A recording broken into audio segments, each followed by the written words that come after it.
I don't think there was a person alive that would have had a wild dream that 50 years later it would still be going on and it would be one of the most outstanding motorsports event in the world. This is the greatest event in Mexico. Right now, you're witnessing Mardi Gras, Woodstock, the Super Bowl, and the Indy 500 all in one beautiful city called Ensenada in Baja California. When you look back again 50 years ago, Baja was really a very cowboy and Indian type community. You know, the peninsula was untamed at that point. And all of a sudden SCORE appears and here's motorsports. And now, 50 years later, you have a whole industry here in Mexico and the culture has just continued. It started here, you know, and it's grown here. Hello everybody, good morning and welcome. This is the beginning of the 50th SCORE Baja 500. They're starting us at 3:30 a.m. this morning, and we're gonna ride the race mile 240, give it to Mark Samuels, and yeah, he's gonna take it over to the coast. Yeah, I feel good, you know, I'm not nervous at all. All the work's done, you know, we're just gonna ride, and I'm about to pull up the starting line right now, and yeah, I know I can't win the race in my section, but I can lose it, so it'll be interesting just keeping it on two wheels.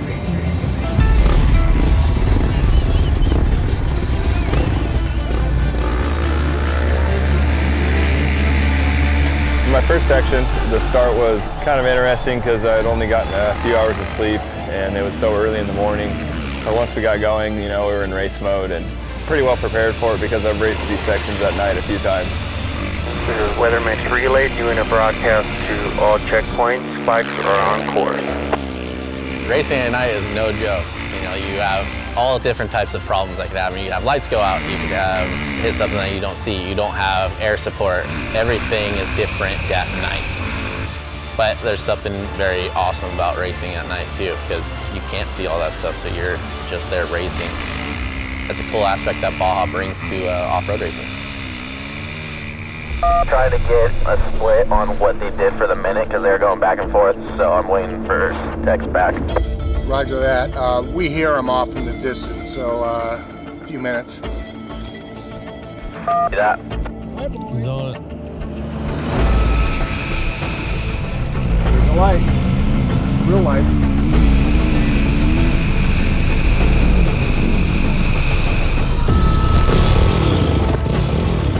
Okay. 3 minutes on Yorba at Ojos. Or 7. Good.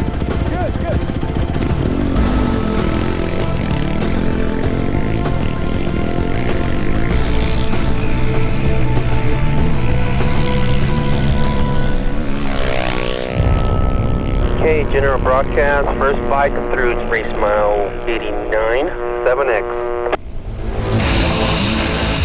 This year's race is 542 miles. I'll be sharing the bike with Justin Morgan and Justin Jones, and I'll get on the bike from 240 over to the coast, and then Justin Jones will get on and go along the coast over to Ojos and get the bike back to Justin Morgan to ride into the finish line.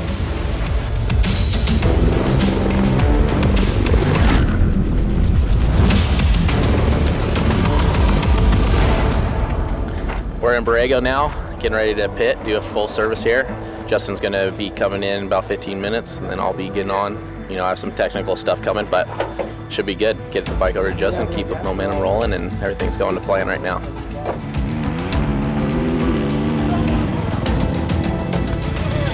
Put it on for us, Justin. Everything's good.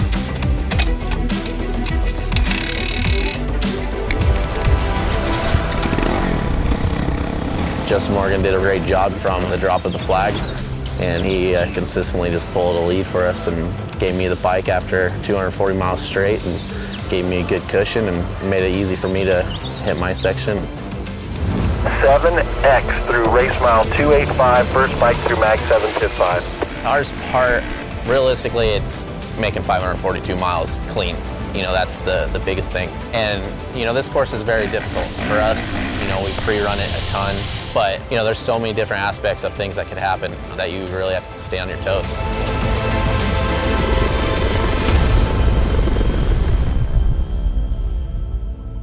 there's no doubt in my mind that the #1 competitor is the Baja Peninsula.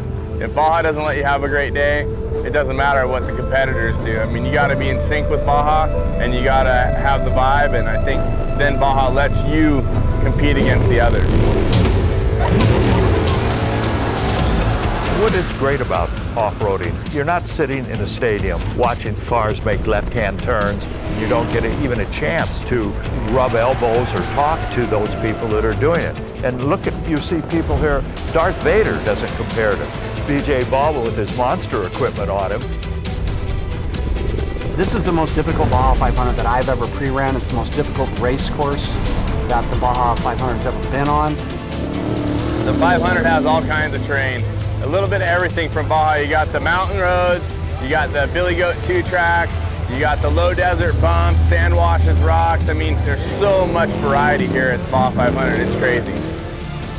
You will see that in some locations you'll find 5,000, 10,000 people. I don't think anywhere else where they have off-road races, the people get that close to the drivers. Nobody would run in front of a bullet. A bullet only weighs 1/4 of an ounce. And these are really, truly 6,500-pound bullets. They don't go as fast as bullets, but they carry way more kinetic energy. And it's really easy to get hurt out here.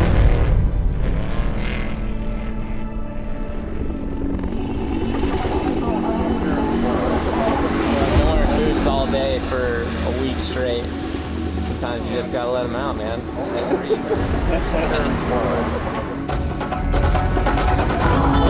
So Justin Morgan started for us and he's been riding awesome. Mark jumped on, hopefully holds down a solid ride and hands it off to me and it's smooth sailing.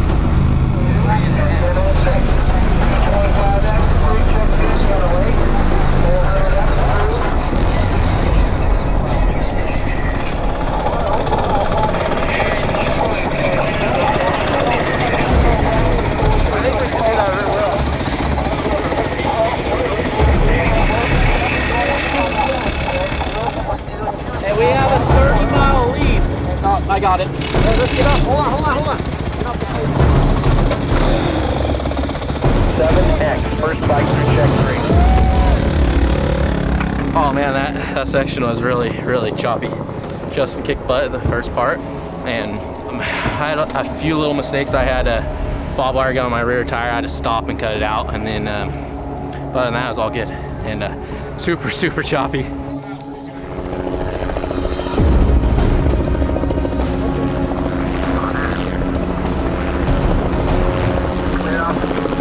We've got splits on the first 2 bikes through race mile 413 Honda 7X at 12:14, 1X at 12:58.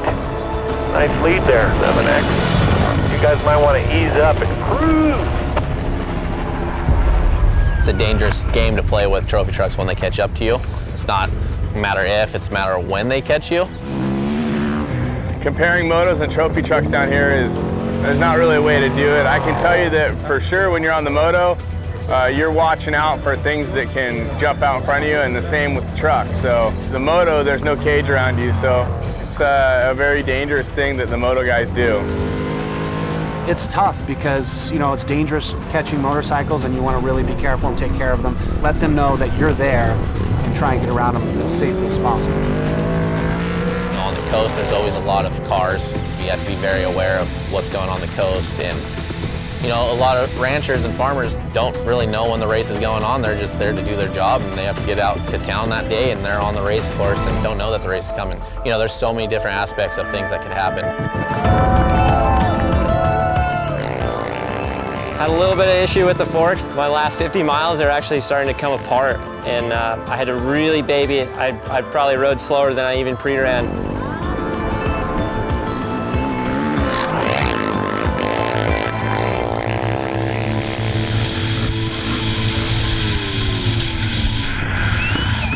Hey, I think they'll make it. I think they'll make it. Gonna bleed it? Maybe, yeah.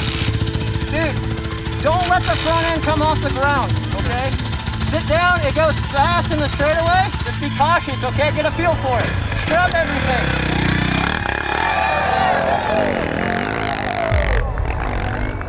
So far, so good. So they should be in Ojos right now, and hopefully we'll see a smiling Justin Morgan here in just a few minutes. Our first bike's going to be coming across the line. We sent them off at 3:30 a.m. this morning. Lots of vehicles, everybody else behind them. It's all going down to this.